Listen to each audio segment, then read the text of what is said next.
Bismillahirrahmanirrahim. Assalamu alaikum and a very good evening to you all. I'm Miranasa and this is Evening News. Looking to the top stories this evening, President Abdullah Yameen has condemned the continued Israeli aggressions and the violation of human rights in the occupied Palestinian territory. Civil Court has concluded all hearings on MediaNet's case to nullify Maldives Broadcasting Commission's order not to rebroadcast World Cup matches shown on channels except TVM and VTV and is set to issue a verdict on Sunday. And Maldives Transport and Contracting Company MTCC has begun clearing waste yard number 1 in Male.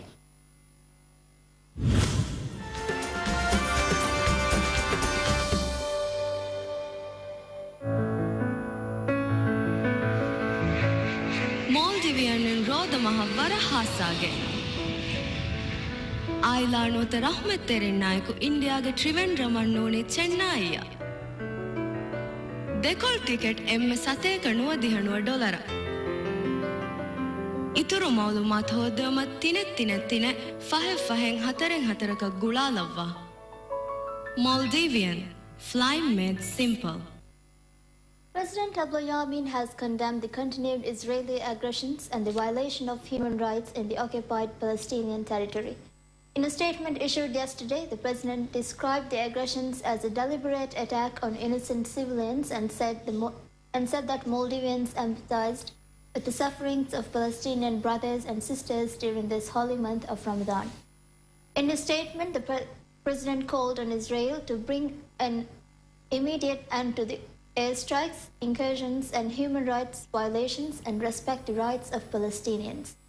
He also urged to lift the blockade and illegal settlement and return to the negotiation table. Israel has continued its bombardment of Gaza but failed to stop rocket fire across the border as the US offered to help and negotiate a truce. At least 98 Palestinians, most of them civilians, have been killed in Israeli bombardment of the Gaza Strip, Palestinian officials said on Friday. Hundreds of others have been wounded. Among those killed were 8 Palestinian family members, including 5 children who died in a Thursday morning air raid in Khan Yunis, southern Gaza. Civil Court has concluded all hearings on MediaNet's case to nullify Maldives Broadcasting Commission's order not to rebroadcast World Cup matches shown on channels except TVM and VTV and is set to issue a verdict on Sunday. At Thursday night's hearing, Maldives Broadcasting Commission said in its defense that there's nothing left to be stated regarding the case. At the hearing, MediaNet said that MBC had not completed its due processes before ordering the company not to rebroadcast World Cup matches shown on Sony 6 and Sony 6 HD. According to Article 43 of the Constitution and the Supreme Court's ruling, any action against a particular party may be taken after completing all the due processes.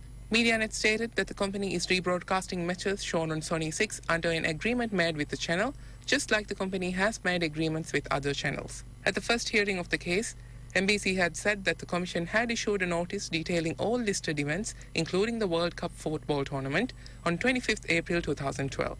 According to the Commission, only TVM and VTV had informed the Commission that they had purchased the rights to rebroadcast World Cup matches. According to the Commission's listed event regulations, a company that purchases the rights for a listed event must inform the seller of the rights that it is a listed event and that it must be stated in the agreement.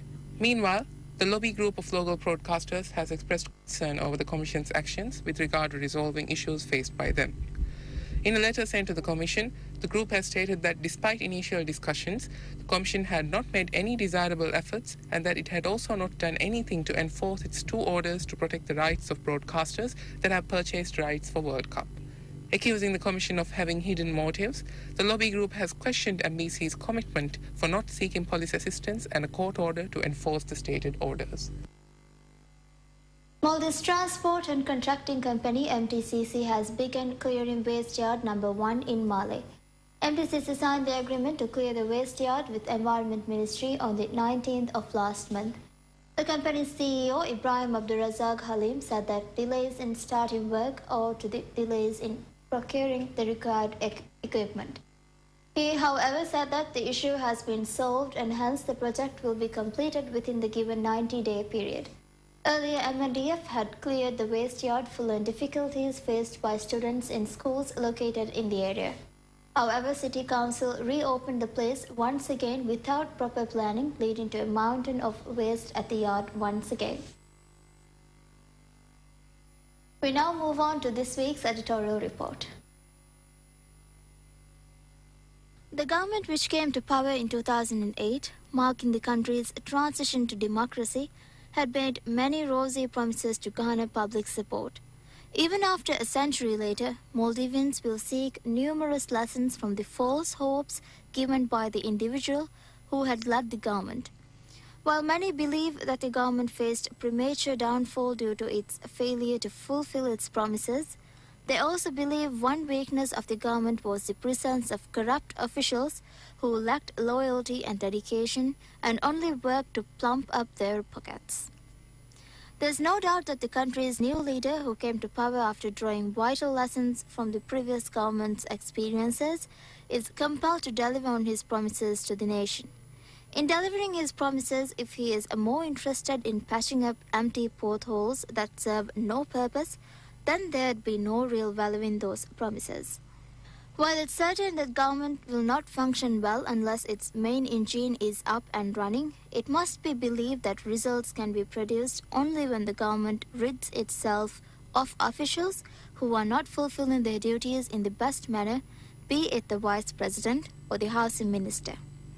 While the people are feeling the winds of hope and change as the efforts of President Yamin and other diligent members of the Economic Council led by him are bearing fruit, there's no doubt that if the Vice President, who's heading the Social Council, is only interested in securing another term in office at the 2018 elections, then that wouldn't mean he is an individual who can produce results. People will not believe that the Vice President has fulfilled his responsibilities when he goes fishing with close friends on state transport, gives top posts to friends and family, visits random hospitals to shake hands with patients, and tries to acquire public support in doing so. Even if he says the country will not run as per the wishes of rich and influential businessmen, there is no doubt that neither the government nor the country can run well without the role of local businessmen. Although the country's economy is recovering, foreign currency is more accessible now and people are becoming wealthier, the true strength of these developments would be seen only when education, health and housing are also improved concomitantly. However, if the Vice President, who is charged with forging these developments, is not showing any commitment to the task, the people will have to face great disappointment later on when their hopes for development are betrayed once again. Total revenue collected by Maldives Customs Service in June this year has increased by 22% compared to the same period last year. According to customs statistics, a total of 159.2 million rupiah was collected as customs duty and other charges during last June, while 130.5 million rupiah was collected during the same period last year. And while total imports and exports increased by 17% and 7% respectively, compared to the same period last year, FOB value of goods exported in June 2014 amounts to 183.8 million, a dozen million more than June last year, during which the figure stood at 171.1 million. Despite the hike in exports, export of yellowfin tuna, which is one of the most commonly exported items, showed a 52% decline this June compared to last June. Looking at the distribution of imports in June this year, with a CIF value of 547.5 million rupiah, food items contributed to 22% of total imports. Second highest contributor to imports is fuel, with a CIF value of 540.3 million, followed by machinery and electronics with a CIF of 527.3 million, which is equivalent to 22% and 21% of the total value of imports for the period respectively. Looking at the value of exports, UAE, which has been on top of the list, dropped to second rank in June this year with 376.2 million, while Singapore contributed to 25% of total exports with a total of 631.3 million. Third highest contributor is India with a total of 225.6 million rupiah. And although Thailand's contribution to exports stood at 62% in May, it dropped to 21% in June. However, there was a notable increase in value of goods exported to France, South Korea, and Japan. In May 9, of goods were exported to France, while the following month the value increased to 16%. And exports to South Korea increased from 6% to 11% from May to June, while Japan, which did not make it to the top 5 in the list in May, contributed to 11% of total exports in the month of June. National Bureau of Statistics issues an announcement seeking enumerators and supervisors for Census 2014 in Mali. According to the announcement, about 1,500 people are needed to conduct the census from 20th to 27th of this month. In choosing enumerators and supervisors, preference will be given to people with experience in conducting surveys and individuals above 18 years of age with GCE O-level and A-level certificates. The institution has decided to provide a huge allowance for those chosen to conduct the census this year, 100 rupiah allowance per day for those attending the training program, and a 300 rupiah per day allowance for taking part in conducting the census. In addition, a 20 rupiah phone allowance and a 60 rupiah food allowance will also be provided. According to the National Bureau of Statistics, about 3,500 people are required to conduct the census in the entire country.